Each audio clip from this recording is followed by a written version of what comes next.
Hi everyone, I'm Dr. Matthew Hale. If you haven't already or you're new to the channel, please hit subscribe, like the video, share, all that stuff. I post weekly video lectures where I discuss pop culture, technology, and society. In this video, I'm going to talk about the history and development of cosplay. Cosplay is a portmanteau that joins the words costume and play or role play. It functions as both a verb and a noun. As a verb, cosplay describes a form of performance art in which fans dress up in costumes and represent their favorite characters from film, television, video games, animation, and other forms of popular media. Cosplaying involves recreating and playing with public images and codes that are recognizable and shared. As a noun, the word refers to the physical costumes that one wears while cosplaying. Most cosplayers create their costumes and props with the intention of wearing them to pop culture conventions, which are large festivals and gatherings of like-minded individuals who come together to celebrate the style and ethos of mass culture and popular entertainment. This video is a part of a series that explores fandom and fandom studies. If you haven't been following along, I'd recommend you watch my video entitled The History of Fandom Studies before finishing this one. Click the card now to watch that video. So with that out of the way, let's get started. The foundational works of Janice Radway, Henry Jenkins, Camille Bacon-Smith,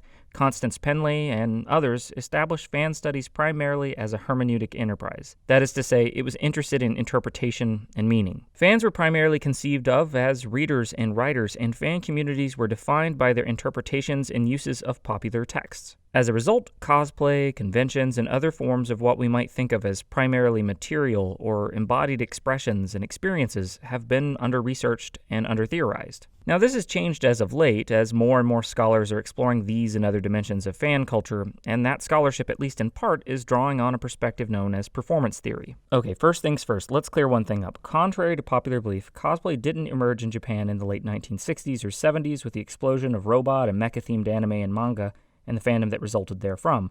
It actually started over here in the United States in the 1930s. Amid the pulp magazine craze and just prior to the birth of the superhero, the modern pop culture convention came into being. On October 22, 1936, the first Philadelphia science fiction convention was held in the United States. It was an informal affair with little preparation. It attracted 9 attendees. The event was representative of a growing number of small, informal literary gatherings and science and mathematics clubs that were increasingly taking place throughout the United States and in Europe during the 1920s and 1930s. The following year, the inaugural British Science Fiction Conference, a pre-organized event, was held in Leeds, England, and boasted approximately 20 attendees, including Arthur C. Clarke. In 1939, the first World Science Fiction Convention, or Worldcon, was held over the July 4th weekend in New York City. While the event was small by today's standards, it represented the first large-scale popular culture-themed convention in history.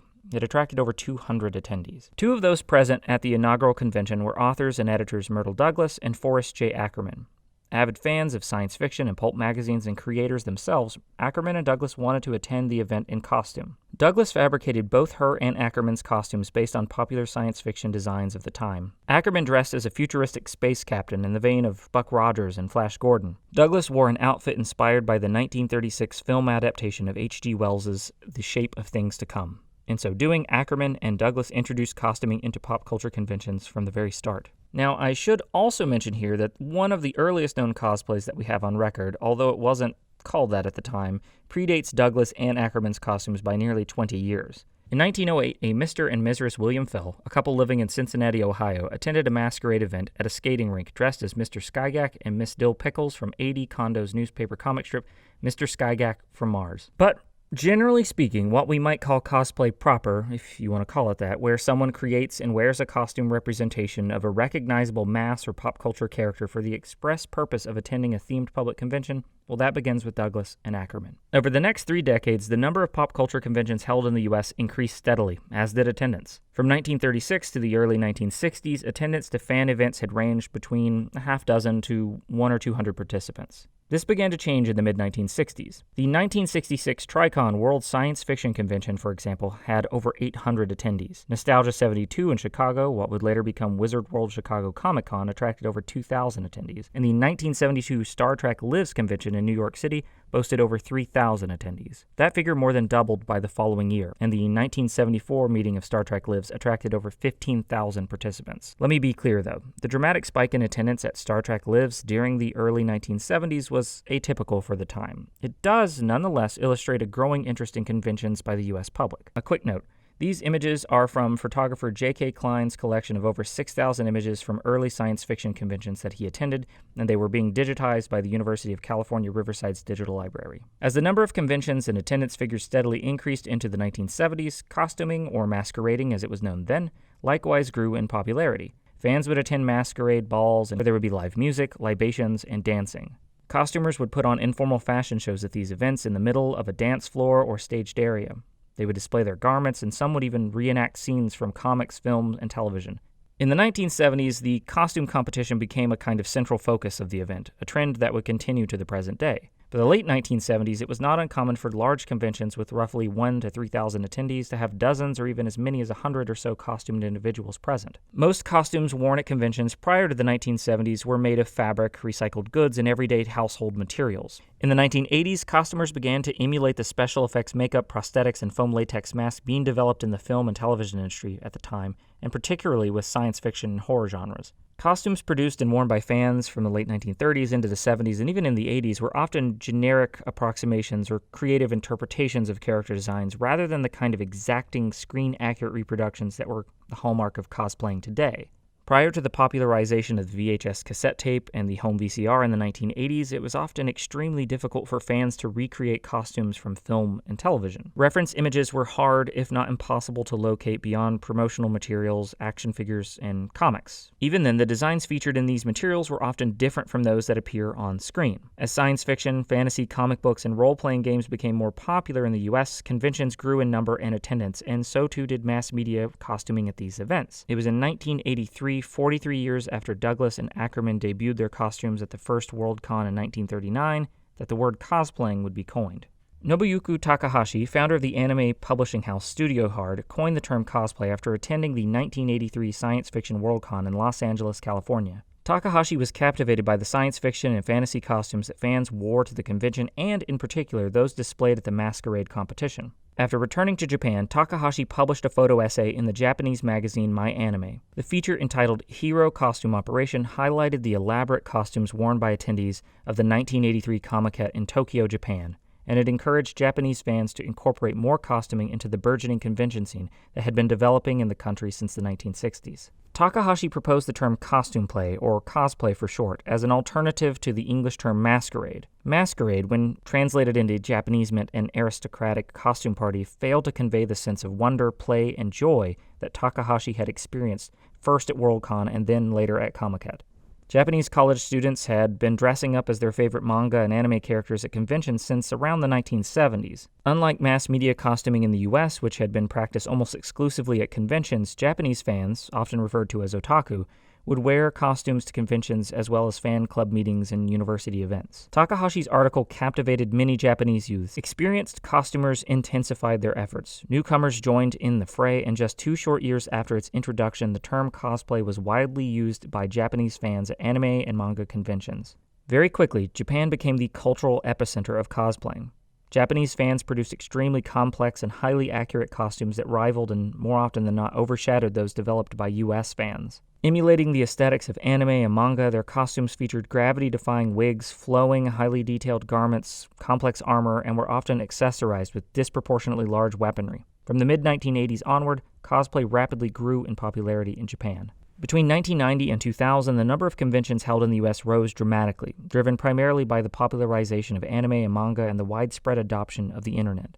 Attendance at most conventions around the country grew exponentially throughout the decade, with most successful medium-sized cons hovering around 2,000 to 5,000 annual participants. The growth rate of attendance from 1990 to 1999 of 3 of today's largest and longest-running popular culture conventions, Chicago Comic-Con, San Diego Comic-Con, and Dragon Con, illustrates just how quickly the U.S. convention scene developed in the 1990s. San Diego Comic-Con's attendance grew 200%, going from 13,000 unique attendees in 1990 to over 42,000 by 1999. Dragon Con grew 300%, increasing from 5,000 to 20,000 attendees, and Chicago Comic-Con's attendance surged 400%, with 5,000 attendees in 1990 becoming well over 25,000 by the turn of the century. Today, nerd culture and fandom is no longer as unconventional or socially isolating as it was before. Reading comics or manga is not necessarily a death sentence to one's popularity as it was when I was growing up in the middle of nowhere, Kentucky in the 1990s. Nerd culture has gone mainstream, or at the very least, there are more of us now, and we're able to connect with one another online and build communities and meet face-to-face in conventions. Well,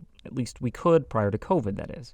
A lot of this cultural transformation happened in the 2000s with the rise of the sci-fi fantasy blockbuster mega franchises like Lord of the Rings and Harry Potter, and especially the modern superhero film. In 1998, Blade is released. This is followed by X-Men in 2000, Spider-Man in 2002, and then in 2008, we get Iron Man, starring Robert Downey Jr. Iron Man was the first in what would be, at least as of today, a complex, long-form crossover story told over a series of 24 films that were released over a decade, plus television shows, digital shorts, comics, action figures, games, and so on. That's not even mentioning the films in the DC universe, and then we have to decide whether or not to include Todd Phillips' 2019 film The Joker starring Joaquin Phoenix, or the dozen-plus X-Men films and the nearly endless number of films and television adaptation of comics. Then, of course, we have the proliferation and mass popularization of video games and gaming culture with the release of the 7th generation of home consoles with the debut of the PlayStation 3, the Xbox 360, and the Wii in the mid-2000s. This was further intensified by the subsequent release of the PS4, Xbox One, and the Wii U between 2012 and 13. Actually, sorry, Wii U, we're going to replace you with the Switch in 2016. Not to mention the mass growth of the mobile market following the emergence, development, and eventual ubiquity of the smartphone industry. Gaming isn't fringe or niche anymore. It's the most lucrative media industry in the world, and these developments, coupled with the rise of social media in the mid-2000s, have helped to shift all of this nerd culture stuff that would have existed on the margins of society out of the periphery and into the mainstream. Spider-Man, Harry Potter, Xenomorph, Storm, Samus, these characters are part of a popular pantheon of widely distributed and recognized figures and texts that serve as shared public memory that has permeated virtually every sphere of contemporary American public culture. As nerd culture claimed more of the American popular consciousness in the 21st century, cosplaying grew in popularity in tandem with the increasing number of conventions and surging convention attendance. As video game graphics improved with each console generation cycle and as superheroes broke box office records, fans would replicate the designs featured in their favorite properties. Just as the VCR allowed costumers to create more detailed garments in the 1970s and 1980s, digital technology enabled cosplayers to create more complex and accurate costumes and props than ever before. They would pause DVDs, screenshot video games, and search through Google Images for hours to find the perfect reference images. Fans would share ideas and learn about building techniques by connecting with other cosplayers around the world in online discussion forums, reading blog posts, and by talking with other costumers and cosplayers in person at the growing number of conventions springing up around the country. From 2010 onward, convention masquerade competitions were flooded with record-breaking numbers of participants. Con floors became crowded with larger and more detailed costumes featuring lighting and audio effects and complex 3D printed parts, and mainstream news and entertainment outlets flocked to cons to document these spectacles. The Sci-Fi Channel even created 2 reality television series about cosplay, Heroes of Cosplay in 2013 and Cosplay Melee, which premiered in 2017. In 2016, Jo-Ann Fabrics and craft stores began carrying Yaya Han-endorsed fabrics and patterns, and then later they would add foam that specifically was marketed to cosplayers and fans. 79 years after Forrest Ackerman and Myrtle Douglas debuted their costumes at the first annual Worldcon, nerd culture has developed into a multi-billion-dollar global entertainment industry that has given rise to and supports an entire ecosystem of cottage industries, online businesses, media content producers, and internet celebrities. Millions of young performing artists have come to view cosplay not just as a hobby, but as something that can lead to personal and professional development. It can provide them with a diverse marketable skill set, expand their social networks, and some fans even dream of turning their pastime into a career that is fulfilling, entertaining, exciting, and financially sound. All right, that's it. Thanks for watching. Bye.